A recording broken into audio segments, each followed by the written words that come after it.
What is up, guys? Thank you for joining me in another video. So I'm really sorry that it's been a while since I made a video, but here I am. I even actually missed the D'Artagnan event. I wasn't able to Evo 3 a D'Artagnan, so for those of you who did Evo 3 your D'Artagnan, you're way ahead of me. But yeah, I actually think that was a pretty awful event, and it only, what they did with the packages was even worse. With the rate up packages, I think just made it even worse. But I guess that's a thing now. But yeah, so let's get into what I want to talk about in this particular video, and that is the Super Evolve Dark Miho. So I did collect enough dark stones over probably the course of over a month. I was able to collect enough dark stones to super evolve her, and I kind of put off super evolving her until I was able to actually record it. So this is just for you guys, and I hope you enjoy it. So to those of you who only want to see the super evolution, it's going to be at the very end of the video. So if that's all you want to see, then feel free to skip forward. For everyone else that continues to watch the video, I am going to talk a little bit about the materials and the alternative to making the Dark Miho, at least my suggestions for that, so you can kind of watch and get a feel for what I have to say there. So to kind of start off, let's take a look at the Miho. So a little while ago, we had a Miho rebirth, and 433 does like to do the Miho rebirths periodically.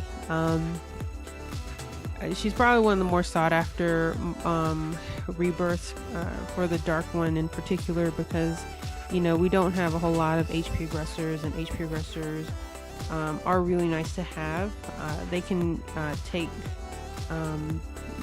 a defense break much better than your defense aggressors can. So the Dark Miho is pretty powerful, and she is the favorite for people who are super evolving the Mihos. So if you do have a Dark Miho, you may want to consider her as your super evolution. Some people may also, if you can't make the Dark Miho, then you can consider doing maybe the water one. So the water one can be used in Goldsby 10 for her sap. If you want to do the wood one, you can always throw the wood into Goldsby 7 or into Titans with her death break. Light is a little more difficult as to where she can be used. I think Taunt works in Colossus, and you can always use it in PvP, but I'm not sure how effective it is there. I've just never really built one because I wasn't, the Taunt made it difficult for me to know where to use her. But Taunt is a little better now, since they added it lowers attack in addition to drawing the attention of whatever the monster the taunt is placed on. But the favorite internationally, I think, is definitely going to be the dark one, the Dark Miho. But yeah, if you want to do something else, you could. So the alternative to even doing the Mihos is you could start saving up stones in preparation for something else that you might be more interested in. So there was a Reddit post a while back about some of the monsters 433 is looking to add the super evolution for, and one that some visuals were released about was the Light Victoria, and you can always search for that for the Reddit post if you want to see all the monsters that are projected to be coming to the game in the future. But I think for new players, the one that might be most interesting is going to be the Light Victoria. So you may want, as a new player, you may want to just start to save up your light stones for Light Victoria, but we don't know when she's coming. So you might be waiting for a long time. You might be waiting for a short time. There's no way of knowing yet. But to kind of move forward with talking a little bit about the materials, so I'm going to talk about the materials for new players who are just getting into the game. I do have a few other videos about this, so we'll just do this kind of quickly. So the first material is going to be the Chaos Shard, and you can get the Chaos Shard from running Skyfall, Slumbering Glacial, or Aurora Plateau. The easiest one I think is going to be Skyfalls, but the easiest way overall to get the Chaos Shards is to kill a rare or super rare at any one of those places. But the thing about that is you may actually want to catch those and throw them into Rebirth.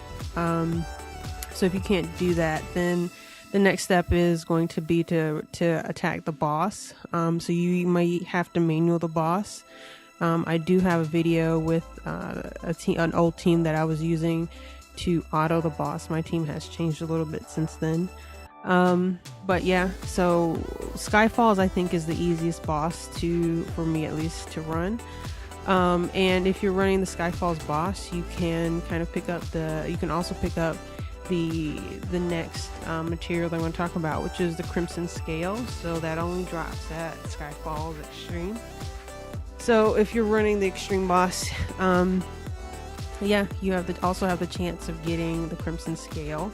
The Chaos Shard drops randomly, so you will have to run a few times before you actually get one. So even though you can get both the Crimson Scale and the Chaos Shard at the boss level, I do think the way I do it is I only run up until I have enough Chaos Shards, and then I kind of go back to one of the lower levels, the lower floors, which I can run faster. And in some cases, some people may run it more efficiently at the lower stages. And then, so the next one, we have the Mystic Flower, which appears at Aurora Plateau. And we also have the Crystal Shard, which appears at Glacial Plains. So these make the Darkstone pretty difficult to obtain because they occur because they're only appearing on the 4th continent. And the 4th continent is pretty difficult. Especially the Aurora Plateau, you really have to kind of come up with a team that lets you auto these pretty efficiently. And sometimes you might not be able to think about time. But yeah, so those two stages make this pretty tough. I do think running Glacial Plains is a little easier because there are a lot more single element stages. So if you have a single element stage, it's easier to put in a monster that can aggro all the attack, a very tanky monster that can aggro all the attack.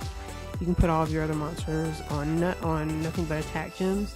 And that way they can clear the waves a little bit easier. But I think there does seem to be a mechanic in the game that breaks aggro, especially on their 5-star active skill. From what I've seen happen to my teams, especially on the final stage, the final Aurora Plateau stage, or the Aurora Plateau stage, they don't always target the elemental weakness. So if you're on the wood stage, for some reason, they won't always target the water monster, especially if they're on their active. But yeah,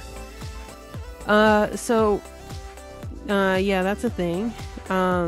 Those are harder, and they make the Darkstones harder to get. Which is another reason why you may want to just start to save up a different color stone in preparation for or in support of making a different monster.